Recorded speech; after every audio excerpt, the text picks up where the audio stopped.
Coming from not a beauty YouTuber, I want to give you my honest opinion on just a regular normal person's view on some of the base products that I've tried. I do have combination skin, a bit oilier in the warmer months and a little bit more dry in the winter. I do have breakouts here and sometimes on my nose, just hormonally. I don't have the perfect skin, but I also don't want to conceal every single little flaw on my skin. So my approach to base products is they need to feel really comfortable, really lightweight, so that I don't feel like I'm wearing makeup, but they still need to give me some sort of coverage so that I feel like I'm getting some sort of value by wearing the makeup. These are from Exa. This is their Jumpstart Smoothing Primer as well as the High Fidelity Semi Satin Foundation. Let's just start from the first negative.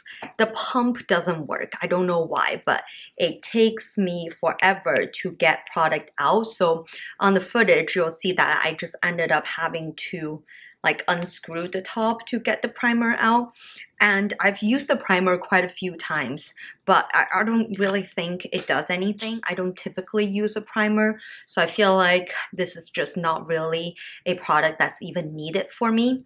And then in terms of the actual foundation, similar issue. I mean, just look at how messy it is. I am actually throwing this away after this video because I don't even want to touch it. It's not the perfect shade match for me. So it definitely feels on the heavier side on the skin. And I mean, it is a foundation. For almost all of these products, I use my little trusty sponge that I got from China. You can also buy a ton of these from Amazon. I wouldn't say the Exa one is the easiest foundation to blend in. Like even after a long time of blending, I still feel like I didn't put it on very evenly. So again, from the convenience factor, it's already losing its points for me. I wore pretty much all of these products for at least 5 hours. I'm looking at the end of day footage of how this foundation wears, especially like around the nose area. It starts to split a little bit.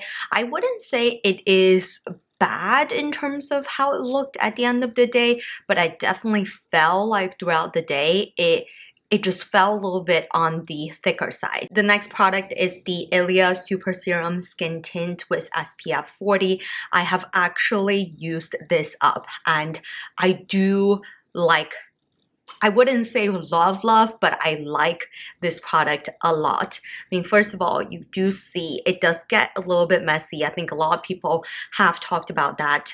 However, the feel after you put it on, it feels genuinely amazing. I actually really enjoyed taking this to trips until I realized the packaging does get a little bit messy. I enjoy using my hands to apply this product. I've tried other methods, but I feel like hand application is just the best. It does have niacinamide, squalane, and hyaluronic acids, which are all great moisturizing and skin barrier protection focused ingredients. Sometimes don't even use moisturizer when I use this product because it does make my skin feel very moisturized, and I love how lightweight the product is. The only downside besides the packaging getting messy is it does oxidize really quickly, pretty much immediately after you vigorously shake it and put it on.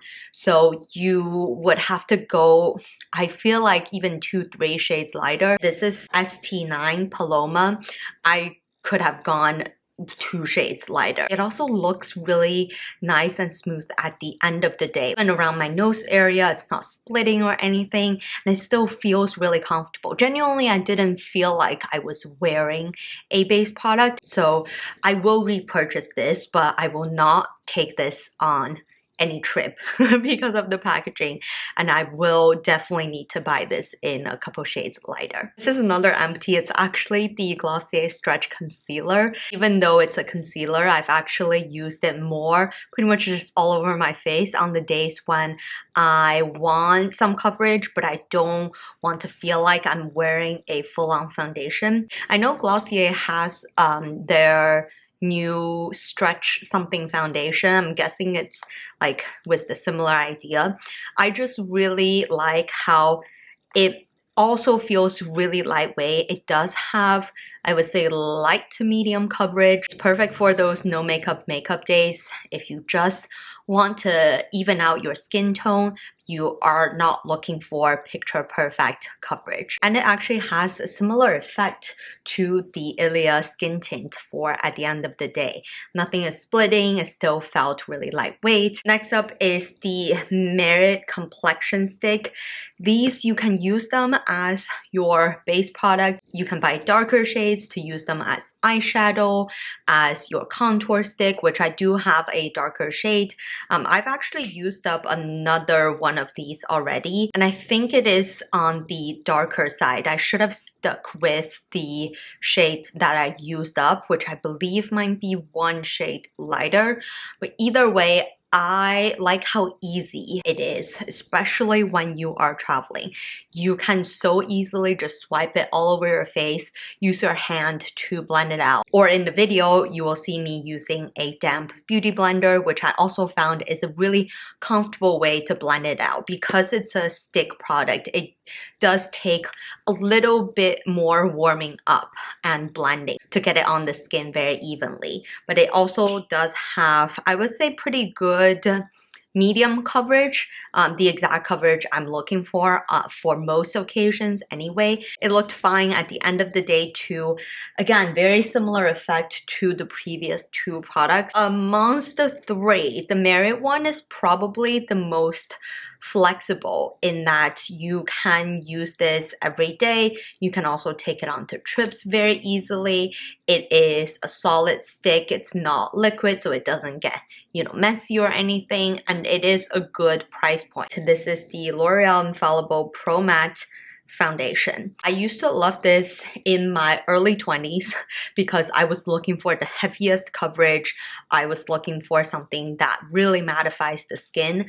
I think it does that, but first of all, I definitely got the wrong shade again. I currently have 103 and it is way too yellow, way too dark for my skin tone, and I actually don't mind the feel of it because of the mattifying formula, but I definitely feel like it is thick on the skin. At the end of the day, I think it still looks fine, but you can definitely tell that it is a thicker product compared to the previous couple of products that I showed, and I just couldn't wait to take it off, and I don't really want to get that feeling on my makeup anymore. Moving on to one of my all-time favorite products, which is the Misha Perfect Cover BB Cream. Costs $10 on Amazon. Loved it so much that I also recommend it to my family, and they also loved it too. So I think at this point, you can just go and read the Amazon reviews. I've only heard and seen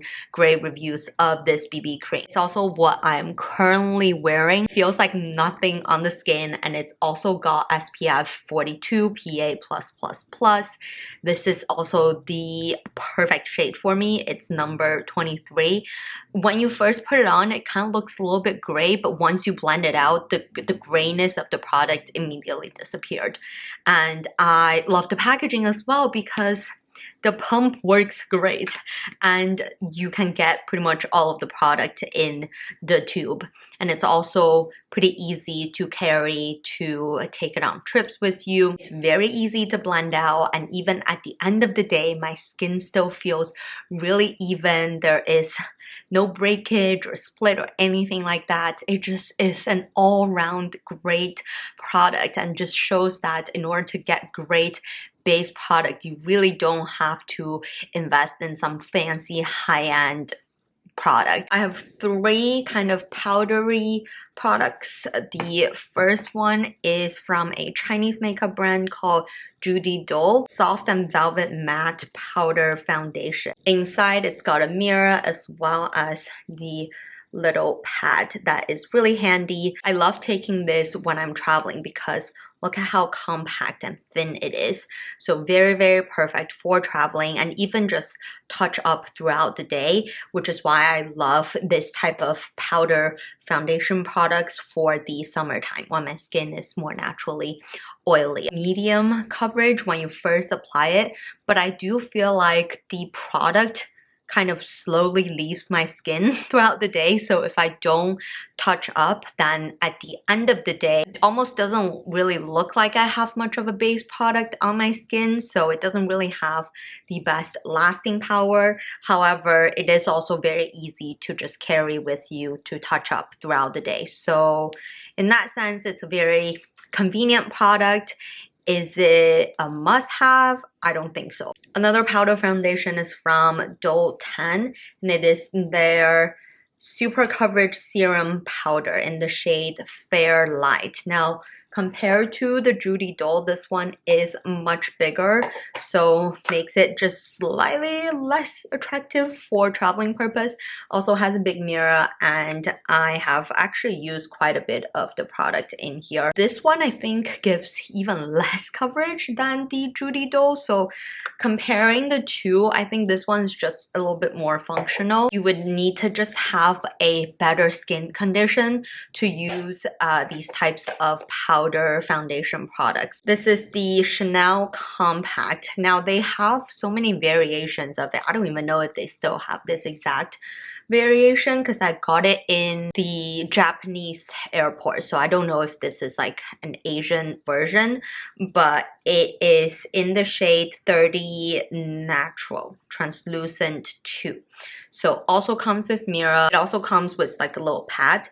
I never use the pad that it comes with. I just use a brush to apply it. And I will say the first con, which I can't believe I didn't even notice when I was buying it, it smells like saliva, which just isn't a great thing to associate with such a luxurious beauty brand. If you're sensitive to scents, maybe just dodge this. And then this is another product where, I mean, of course, it makes you feel luxurious applying it on.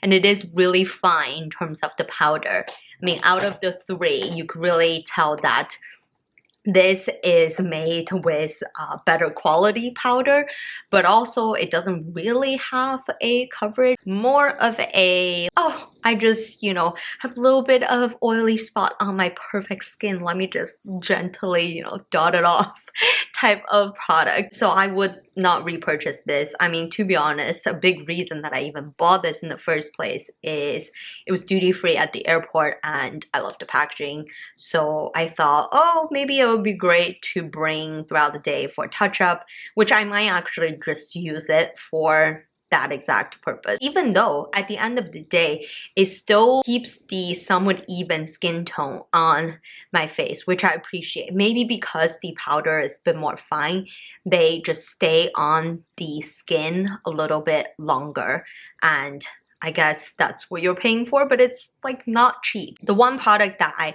did not show you in this video is the Charlotte Tilbury Airbrush Flawless Foundation. Now, this used to be fine, but now it is so dark that I have it in 4 Natural, and I should have gone for like a 3 or even 2, maybe sometime this summer when I get a little bit of tan.